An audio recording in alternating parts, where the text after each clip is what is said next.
मूर्ति में एक खास बात ये देखी जा रही है कि माता जी का जो आंख है वो ब्लिंक कर रहा है।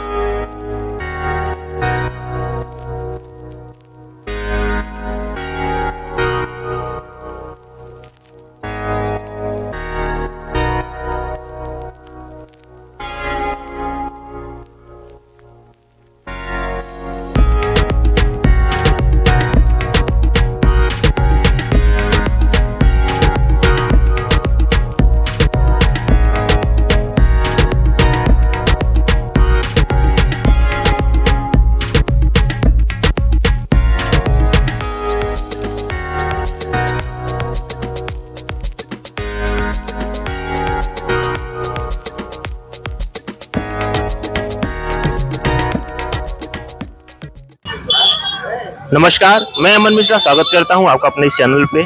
जैसा कि मैंने आपको बताया था कि मैं एक एक करके सलेमपुर में जो भी मूर्ति स्थापित की गई है उनके दर्शन कराऊंगा, और इसी क्रम में आज हम हैं मूर्ति नंबर 6 पे, जिस क्लब का नाम अभी मैं अपने भाई साहब से पूछूंगा। त्रिमूर्ति स्टार क्लब, मूर्ति नंबर 6, रेलवे स्टेशन रोड। त्रिमूर्ति स्टार क्लब, यहाँ पे एक ऐसी विशेष प्रकार की मूर्ति रखी गई है जिसको हम आजकल अपने इमेज में AI टेक्नोलॉजी के द्वारा यूज करते हैं, लेकिन यहाँ पे एक मूर्ति में उस टेक्नोलॉजी का यूज किया गया है। अभी मैं आपको वो सारी बातें बताऊंगा जो एक दर्शन करने वाले दर्शनार्थी को जानना चाहिए। इस कमेटी के एक सदस्य के सहयोग से जो आज इस सफर में हमारे साथ जितने देर का वीडियो है हम लोग साथ रहेंगे, उसमें इस बात को डिटेल में बताएंगे।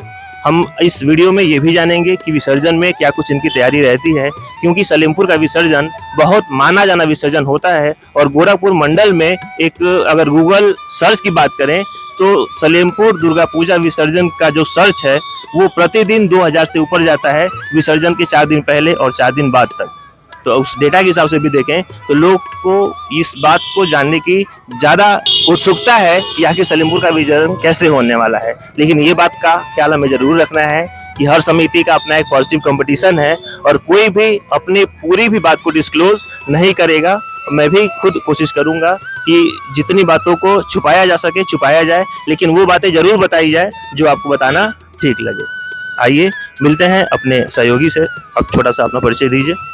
मेरा नाम गणेश मदेशिया है, मैं रहने वाला सलेमपुर का हूँ, रेलवे स्टेशन रोड का। और ये मेरी मूर्ति है त्रिमूर्ति स्टार क्लब, मूर्ति नंबर 6। सबसे पहले आप बताइए कि जो मूर्ति आई है, जैसा कि आसपास चर्चा भी है कि सलेमपुर में जो भी मूर्ति रखी गई हैं वो लगभग सब बाहर से लेके आए, कोई मध्य प्रदेश से लेके आए, कोई महाराष्ट्र से लेके आया है। तो आप भी कहीं बाहर से लेके आए हैं या आसपास से ही अपने मूर्ति बनवाई है? इनमें ये मूर्ति आजमगढ़ की है। आजमगढ़ उत्तर प्रदेश, आजमगढ़ से ही, यानी कि हमारा पड़ोसी जिला ही है, वहाँ से ये लेके आए हैं। तो आपकी मूर्ति में एक खास बात ये देखी जा रही है कि माता जी का जो आंख है वो ब्लिंक कर रहा है, एक ऐसे नॉर्मल ह्यूमन की तरह जैसे हमारा और आपका होता है। तो इसके पीछे की तकनीकी क्या है, अगर आप उसे अपनी भाषा में समझा पाए। भैया ये हम पिछले साल देखे थे, उस कलाकार से बात किए कि हमको भी ऐसा मूर्ति चाहिए। कलाकार मान नहीं रहा था, बहुत कोशिश करने के बाद वो माना है और इस बार हम लोग को प्रतिमा बना के दिया है, तो हम लोग लाए हैं। यानी कि ये तैयारी इस साल की नहीं है, ये पिछले 1 साल की तैयारी है। आप लगातार 1 साल से प्रयास कर रहे थे, तब जाके इस मूर्ति के कारीगर जो लगे हुए हैं, ये कोई कारीगर और कोई नहीं है, इस कमेटी की सदस्य ही है। इसको बनाने के मूर्ति को बनाने के जो आँख ऊपर नीचे हो रहा है, इस कमेटी के सदस्य का ही काम है। ये इलेक्ट्रॉनिक गैजेट कोई है कि कुछ ऐसा मोटर द्वारा ही सेट किया गया है इस आंखों को 6 महीने पहले।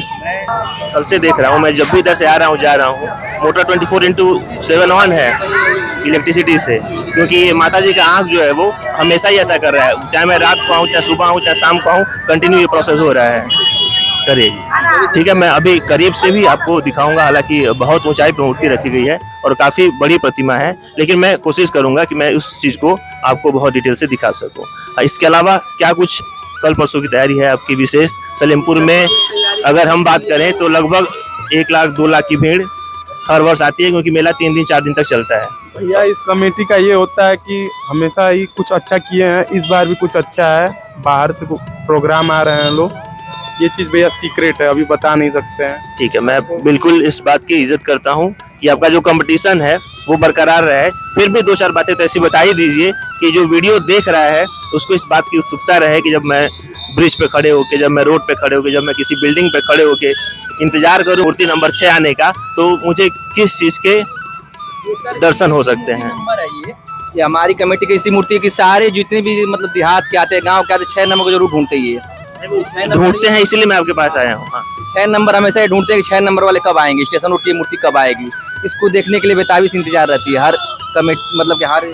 जैसा कि मैं आपको बता दूं, पाठशाला वाली मूर्ति पर कल मैं था, तो जब मैंने उन्होंने पूछा कि आपका कंपटीशन किससे है, तो सबसे पहले आपकी कमेटी का नंबर आया था। उसके अलावा भी कुछ नाम उन्होंने बताया था जो आप हमारे पुराने वीडियो में देख सकते हैं। तो वैसे ही 2-4 ऐसी कमेटियां जिसको आप अपना एक मजबूत कम्पिटिटर मानते हो। भैया हम लोग का कंपटीशन खुद किसी से नहीं, हम लोग खुद ही ब्रांड है। ये एक ऐसा जवाब है जो एक यूपीएससी का छात्र देता है अपनी सुरक्षा के लिए। लेकिन हम लोग में आपस में एक भाईचारा है और एक पॉजिटिव कंपटीशन है कि हम एक दूसरे से बेहतर करें। तो इसमें आप बेझिझक नाम ले सकते हैं, ना किसी से कोई दुश्मनी है, ना किसी से कोई झगड़ा है, ना किसी से कोई झड़ाई। ये हमारा कुछ नहीं है, हमसे लोग कंपटीशन करते हैं, हम लोगों से कंपटीशन नहीं करते। हम लोग खुद का एक ही खुद ब्रांड है।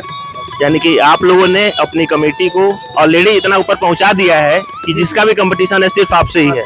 वो चाहे मूर्ति नंबर 1 हो, चाहे मूर्ति नंबर 5 हो, चाहे मूर्ति नंबर 12 हो, सबका कंपटीशन आपसे है। इसके अलावा कोई ऐसी विशेष बात मूर्ति को लेके जो आपको लगे कि दर्शनार्थी को जाना चाहिए? कि जुलूस यात्रा है जो उसमें बैद्यनाथ धाम का दर्शन कराया जाएगा। मूर्ति नंबर 6 के सौजन्य से बैद्यनाथ धाम का दर्शन कराया जाएगा। कुछ कार्यक्रम है, राजस्थानी कार्यक्रम है भैया, मैं कह नहीं सकता हूँ क्योंकि वो मेरे लिए सीक्रेट है। शायद ऐसा कुछ पीछे हो चुका है कि पहली बार है? नहीं भैया, ये कुछ नया रहेगा। बहुत व्यापक स्तर पे सलीमपुर विसर्जन की तैयारी होती है, तो आप लोग का कार्यक्रम भी लोग देखते हैं और बड़ी सराहना भी करते हैं। प्रसाद वितरण को लेके अगर कुछ बात करें हम, तो 2 से 3 दिन में कुछ ऐसा प्रसाद वितरण करने वाले हैं जो जब यहाँ से गुजरे तो उसको लगे कि नहीं, पहले मुझे माता जी का दर्शन तो करना ही है, साथ में उस प्रसाद को भी लेके जाना है। प्रसाद में भैया जो रोज भोग लगता है वही प्रसाद में सामान्य जैसे सारे लोग दे रहे हैं वैसे भी आप करते हैं। चलिए, बात करके आपसे अच्छा लग रहा है। मैं चाहूंगा अपने कैमरामैन से एक बार आप अपनी कैमरा से मूर्ति को दिखाएं।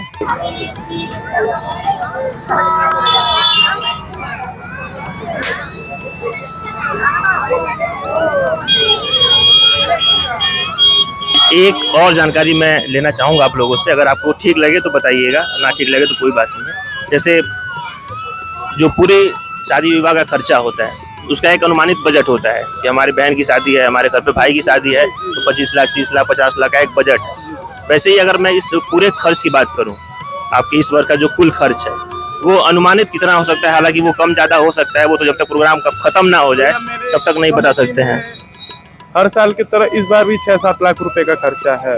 तो कम से कम 6-7 लाख रुपए खर्च होना ही है। उसमें अगर मैं मूर्ति की बात करूं कि स्पेशल मूर्ति का जो आपने बजट रखा था, प्रतिमा की कोई कीमत नहीं कभी कोई कीमत नहीं होती है, लेकिन जो कलाकार है उसको उसके मेहनत का पैसा हम देते हैं। तो वो जो मेहनत का पैसा आपने दिया हो, 1 लाख रुपए अंडर में मूर्ति आया है, 1 लाख रुपए के आसपास।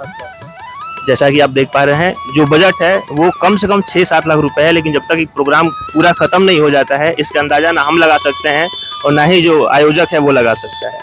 फिर भी उसका एक बड़ा हिस्सा माता जी के प्रतिमा में खर्च किया गया है, जो कि एक सराहनीय कदम इनके द्वारा माना जाएगा। माता रानी शेरा वाली, मेरी मैया जय जय वाली।